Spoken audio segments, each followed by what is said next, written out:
Viete, na čo všetko je dobrý vitamín D okrem našich kostí? Vedeli ste, že vitamín D napríklad posilňuje našu imunitu?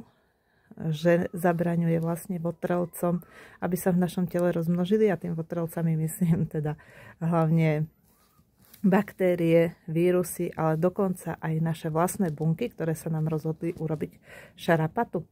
Na to všetko je vitamín D veľmi dobrý. A viete, ktoré potraviny napríklad obsahujú veľa vitamínu D? Ja vám skúsim teda povedať. Sú to napríklad huby.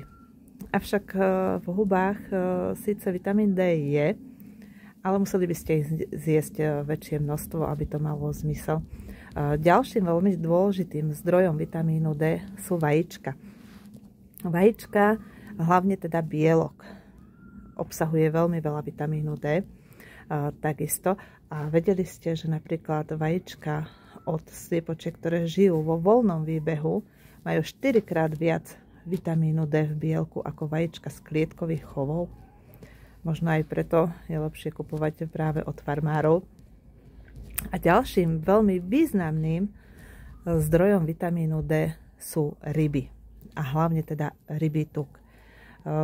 Jedna malá tabletka treba z rybieho tuku, ak sa rozhodnete, vám nahradí 2 porcie ryby. Slováci, ale bohužiaľ teda spotrebe rýb v rámci Európy patria medzi národ, ktorý najmenej konzumuje ryby, takže tieto 3 potraviny nám určite pomôžu. Pomôže nám slniečko a pomôžu takisto aj kvalitné vitamínové doplnky. Tie si ale musíte veľmi dobre zvoliť, aby boli skutočne z reálnych potravín, nie synteticky vytvorené. Takže keď si budete niečo také kupovať, tak sa informujte, skadiaľ to pochádza, z akého chovu to pochádza. A to je všetko. Ahoj!